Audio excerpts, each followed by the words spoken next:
The first thing we do is look at the dog walking.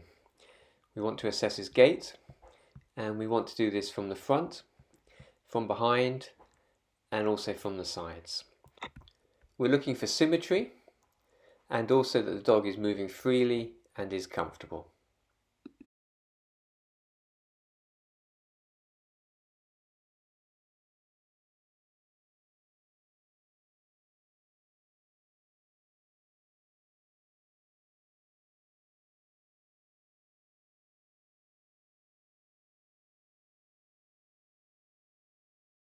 Looking from the side, we're looking to check that the angular velocity of the limbs is the same. So the elbows, the stifles, the carpus, the hocks, shoulders and hips are all moving symmetrically and as they should. We'll do this at a walk, but it's also useful to do it at faster gaits, and we'll often trot patients, and in some patients, depending on what's wrong with them, we might even run them, which might pick up more subtle asymmetries.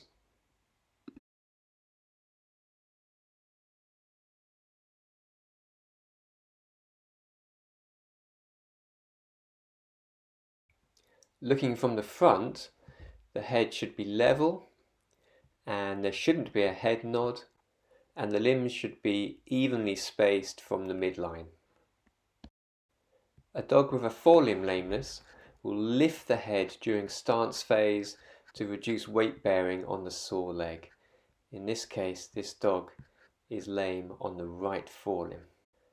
From behind, the hips and the hocks should be at the same level. They shouldn't be elevated, and the limbs should be symmetrical. This Labrador is very clearly lame on the left back leg, and his left hock is not sinking to the ground as much as the right hock.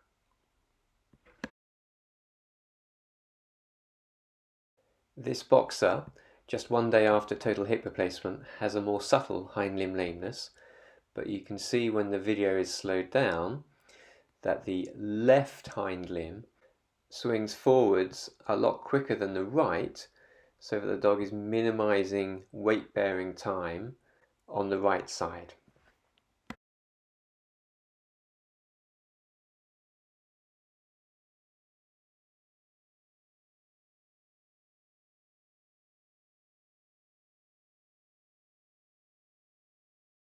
The orthopaedic examination itself should always start with a quick basic physical examination.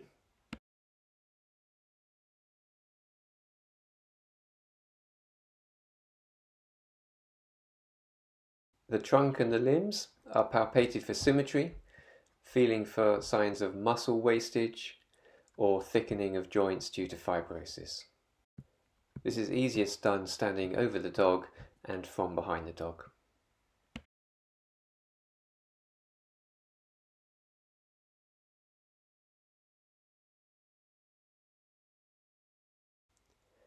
The spine can be palpated, pressure can be applied to the spine to detect any signs of spinal pain. The dog should be able to tolerate relatively firm pressure over the entire length of the spine. Pay particular attention to the lumbosacral area in dogs with hind limb lameness, which might relate to a lumbosacral disease. The neck is manipulated up and down and left and right, and this is particularly useful for dogs with a forelimb lameness that might relate to the cervical spine. Most clinicians will start at the toes when examining a limb and move proximally. Each toe is inspected, the pads are inspected, the gaps between the pads are inspected and palpated. The pads themselves are squeezed in case of corns, which can be very painful, and the digits are manipulated to check for flexion, extension, and collateral instability. The joints of the paws, particularly the metacarpophalangeal joints, can become arthritic and may be swollen, so those should be examined too. Then moving up the limb, each individual metacarpal bone is palpated along its dorsal and palmar surface. The cranial or dorsal surface of the carpus is carefully palpated for signs of thickening, pain, and effusion. On the caudal aspect, the accessory carpal bone is palpated, and then the carpus can be put through a range of motion. In full extension, the carpus should have no more than about 10 degrees of extension, and in flexion, the paw should reach back to the antebrachium. The muscles of the antebrachium are palpated, and coming up to the elbow, the caudolateral aspect of the elbow is palpated carefully for any fluid swelling indicating effusion, as we see here. Effusion is rarely this obvious visibly, but can usually be ballotted between two fingers and palpated. The elbow should flex so the antebrachium goes right up to the shoulder, and both full flexion and full extension should be comfortable, as should external and internal rotation.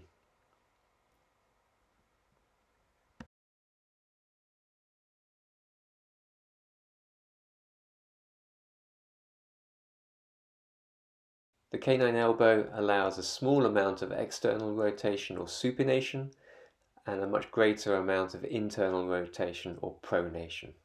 Collateral ligament injuries of the elbow result in much greater rotational movement. The muscles over the upper limb are palpated carefully, particularly over the scapula. Prominent atrophy, as we see here, may be due to a neurogenic cause. Less severe atrophy is probably due to disuse. The shoulder is flexed, being careful not to extend the elbow. And then it's fully extended, again trying to avoid putting pressure on the elbow, and then flexion is performed along with elbow extension to stress the biceps mechanism. This is called the biceps test. The shoulder is also abducted and adducted. When abducting the shoulder, pressure is applied to the scapula to keep the scapula stable.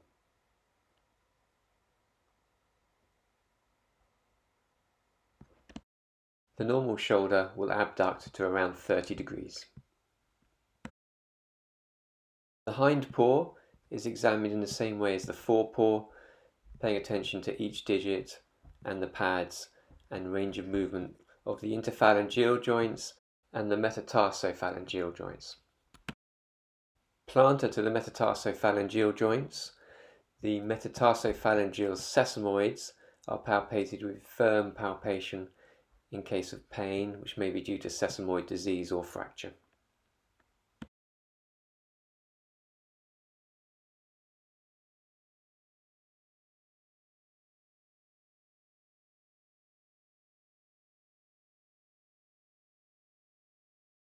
The hock is readily fully extended, but note that to fully flex the hock, we also need to fully flex the stifle.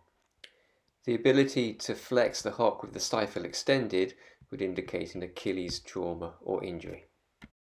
Fusion of the hock is easiest to feel on the caudolateral aspect between the fibula and the calcaneus. The Achilles tendon insertion is palpated along with the Achilles tendon itself. It should be a thin, taut band in the standing dog with no thickening.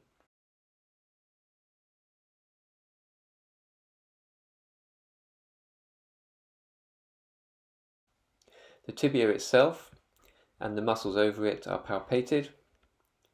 The popliteal lymph node can be palpated at the back of the stifle. From behind the dog, the stifles are palpated for thickening, particularly medial buttress, which is a firm swelling over the medial collateral ligament, which is characteristic of cruciate disease. The patellar tendon should palpate as a firm, well-defined band. If it's not well defined with clear medial and lateral borders, then that's likely to suggest stifle effusion. Medial and lateral force is applied to the patella itself to see if it will luxate. This is easiest to detect when the stifle is extended. The tibial thrust test is performed with an index finger over the front of the stifle is kept still, and the hock is flexed. If there is rupture of the cranial cruciate ligament, then tension in the Achilles mechanism will cause the tibia to subluxate cranially, which will be felt by the index finger. In the conscious dog, this is a much better tolerated test for cruciate insufficiency than cranial draw, which generally requires anesthesia or deep sedation. The stifle should flex such that the hock goes right up to the ischium. Stifle extension should be performed with the hip slightly extended to avoid tension in the hamstrings from causing pain. Pain on full extension can be an early sign of cruciate disease. The hip should be fully flexed. It should be abducted and fully extended. Better to extend hips individually rather than both together. The latter can stress the lumbosacral joint and give you a false positive for hip pain.